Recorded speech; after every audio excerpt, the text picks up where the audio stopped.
A new coalition is unveiling its policy action plan to fight PFAS in Michigan. The Great Lakes PFAS Action Network laid out their legislative priorities today and focused on helping communities already dealing with PFAS contamination, adding more monitoring and testing, holding polluters accountable, and preventing future contamination. There are more than 7,000 different PFAS chemicals, and only a handful of them are regulated across the region. This is the People's Water Board Coalition Water Wednesday webcast for September 14th, 2022. Welcome, welcome, welcome, beloved community. We are back again with yet another installment of the Water Wednesdays webcast by the People's Water Board Coalition. And I ask before we start that you bear with us because we're having some minor technical difficulties. But outside of that, welcome back to the show. Thank you for joining us again.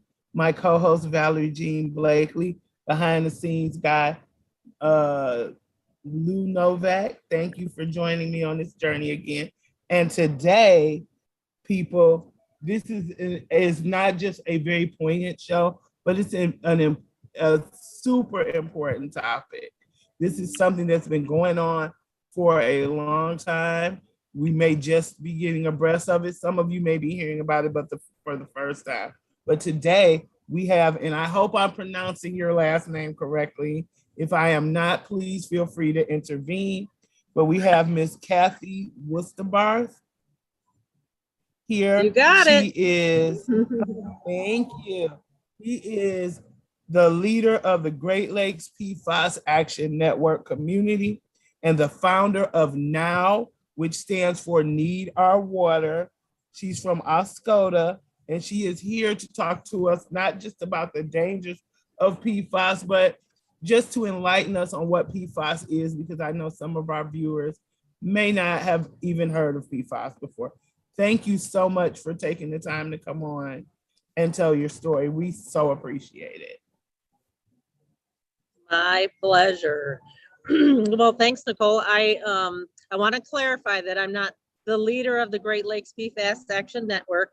There are like 5 leaders, and we're working in cooperation with the Ecology Center and some other groups. So, you know, there's a bunch of us. But yeah, I'm from Oscoda, Michigan. So we were fortunate or unfortunate enough to be one of the first military bases to have been discovered with these PFAS chemicals. And those stand for per and polyfluoroalkyl substances, which are a class of thousands of chemicals that, and unfortunately the number is growing. They keep making these PFAS chemicals. And you know, you don't have to actually prove that a chemical is dangerous before you start using it. That happens afterwards. So, so they keep making these PFAS chemicals, but they're odorless, colorless, and tasteless. And they're extraordinarily toxic and persistent and widespread in the environment. And they're also known as forever chemicals because they are almost impossible to break down, and they bioaccumulate, meaning they build up in our bodies and in fish and in the wildlife. So they're actually everywhere now. And it's said that they're in, it's detected in 98% of the world's human beings. So, and it's in the, you know, it's in the ice in the, you know, in the North Pole. So it's everywhere, and it's something that we're all going to have to deal with. Yeah. Thanks for jumping right in there too, because we've got a short show. We really want to cover a lot of base with you. There's a lot to kind of for people to really understand, and you know, I don't think that people understand how bad of an issue this is. So when you say that it's in everything, it's in the ice. Recent study literally came out and said it's in the rain. You know, like, which felt really apocalyptic to me for some reason. Like, oh, you know. And when I was talking to Erica Bloom from the Ecology Center, she said that they were going to start doing testing in different places like Detroit and things. So I'm really, really happy that testing is going to get done. So do you want to tell people just, how are people, you told us what PFAS is, what kind of industries, are putting this stuff in our water and our soil. We did just talk about Tri-Bar a few Water Wednesdays ago, which was just a heartbreaking conversation with our friend Nathan. Do you want to tell us about those, the different corporations that are doing it, and what we can look for? Yeah. Well, if everybody's heard of Teflon, right? Yeah. That's the nonstick pans that we have and we love because they don't, stuff doesn't stick to them. So they've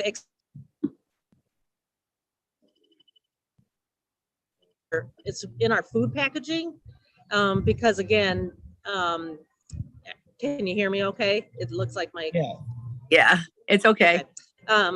So they're used in food packaging because it's it resists they're resistant, so they help us so that our clothes don't get stained and our carpets don't get stained and all those wonderful uses that that now we're used to, right? And they're also found in firefighting foam. So that's, both in the military setting and in, the community, like community fire departments. Those firefighting foams are really, really effective. And, when your house is burning down or your ship is on fire, you really want the most effective thing possible, but they're toxic. So we have to find alternatives to those. Yeah. But we can make other choices, and they are developing new technology. So, And I noticed that you mentioned stain resistance, and I've kind of researched and learned a little bit more about PFAS in the recent years, and I know that companies like 3M were really utilizing this chemical, and also toxifying our environment because they're utilizing this chemical. mm-hmm. There's a couple movies. Yeah, go ahead. There's a couple movies out there that are really, really great to, kind of starter movies. No Defense, and the other one is called Dark Waters. And they really give you an idea, especially Dark Waters. It shows you how they, how they created these chemicals and how they, were widespread in use. And that was DuPont, actually. That Dark Waters is focused on the DuPont now Chemours. Yeah. I'm sorry, I had some technical difficulties and flipped off the screen there. It took me a second to get back, but I did hear everything you said. Thank you. How are people being notified that, Okay. people water and in their soil and air? What are the ways that people are getting notified, if they are at all, right? Like that's a huge problem. Sure. Mm-hmm. Right. So for instance, in the state of Michigan, the state has intentionally tested all the water systems, and they went on, if they detected it in some of the water systems or in residential wells, then they would go on to test for surface water and, that sort of thing, the source of the actual water that's being, supplied to the utility. Now, people can get their own wells tested. They have to just ask a lab to get that tested. So you can, do that on your own. But it might be the case where there's an industry around you that might have used or had some PFAS detected. And there might be testing related to that. And so like your health department or your state human services might be informing you about those results. Oh, so they're the ones that, and that's like through the news media and things like that. That's right. Pretty much the state putting out like. Well, like a press, like in our community, individual residential well owners were notified not to drink their water and to find alternate water supplies. But there were also like press releases put out that this sort of thing was happening in the community. And that's happened sort of systematically throughout the state because we're testing so much. There's been multiple communities that have these notices that it was detected in their water. It must feel, people must feel so helpless when they get that notification and they realize it's probably been there a lot longer than, you know, it's heartbreaking. Right. And the fact that you don't know what it is necessarily, it's just not a widespread, you know, people don't know what PFAS are necessarily until it's in your community or you try intentionally to learn about it. Yeah. And then you have to learn about it the hard way. Right. I know, Nicole, you had a question that you wanted to ask Cathy. I just, I really wanted to know how PFAS has affected your life or some of the people in the community directly. Right. So this, yeah, it was used in, on the military base in my community. So first, all those veterans that worked on that base were exposed, including the community members, because we had some water sources that were affected, but they were working in it, they were touching the foams and that sort of thing. So, these people that I know have developed cancers, immunological diseases, a host of other diseases that have affected their life forever. I personally had breast cancer and an immunological disease that I developed when I was 28, just a few years after I worked on the base and was exposed to the water. That's heartbreaking. And people in our community are dying of kidney cancers and things like that. So it's devastating. Absolutely. Yeah. To the whole community. I did. It is much less the economic impacts that it has. We have to pay for alternative water supplies. We have to pay for some testing. With the tourist community. So there's this, unfortunately, there's this foam forming on our waterways on Lake Huron and on the inland lakes. Like you can literally see the foam. That's when you could visually see it. It's odorless, tasteless, and colorless. But when it actually forms up, you can see it. Yeah. Nathan Boland said that it was that the chemicals that Tri-Bar had spilled into the river, the Huron River, that it was so bad. The chemicals were so bad that you couldn't even, if you walk past the water and it splashed on you, you were getting sick, so that was just, wow. He said that it was just, and then you explaining that, that's got to be really, really hard for people. And, in Detroit, we went through mass water shutoffs, and it was the impact was, you spent so much money on trying to get water to your family and all of those things, even though we had set up water stations and stuff, but the economic impact of having to go get your own water and buy it and get it to your house. Exactly. And make sure that your kids are bathing and being safe. And it's always thinking, even after, if you're able to recover from the water issue, like people who recovered and were able to get their water restored, the impacts of having to deal with that water shutoff were not just erased immediately because their water was restored. It's been long standing. Yeah, especially because and things, a flat tire will put you down for a couple months when you're living in poverty like that, right? It's just it's so heartbreaking. What kinds of tests are out there? Is there are they expensive? How are people getting tested? And I know it's kind of a new thing, right? Even having tests. It is. It is. Even the availability of labs. So of course, the testing equipment is very expensive. So these labs have to expand their operations to include these testing devices. So you can approach a lab to have your water tested, and they'll send you a kit to collect it. You can request, if your community has, like in Michigan, we have our Health and Human Services is authorizing some testing, so you can request some testing through that. But there's only about 20 labs in the whole US that actually test for this. So you can get water tested. You can actually get some other items tested if you want to, depending on the capacity of the lab. And you can also get some blood testing. Now, let me back up to the water testing is about $300 for a sample. Jeez. And then the blood testing, if you'd like to get blood testing, depending on the number of PFAS you want tested, up to about 50, is between $600 and $900. And you can't just go to your doctor and ask for this test.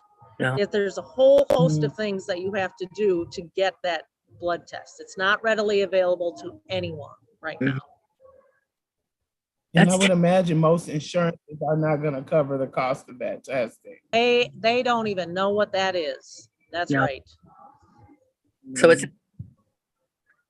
so people just really don't even have, and because you can't test it and actually say, look, this is the amount parts per billion in my blood that I have of PFAS. They can't get any hold the accountable, get any help. That's right.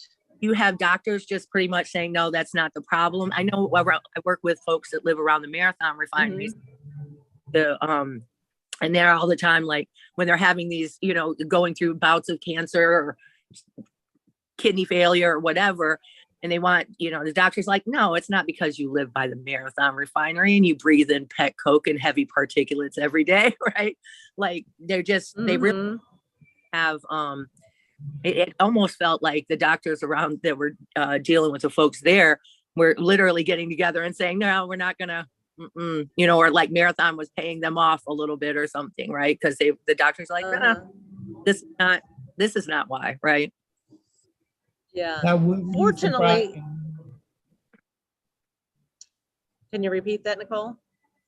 I said that wouldn't be surprising to me one bit that medical professionals and elected officials and other people in that arena are being paid off by these big corporations.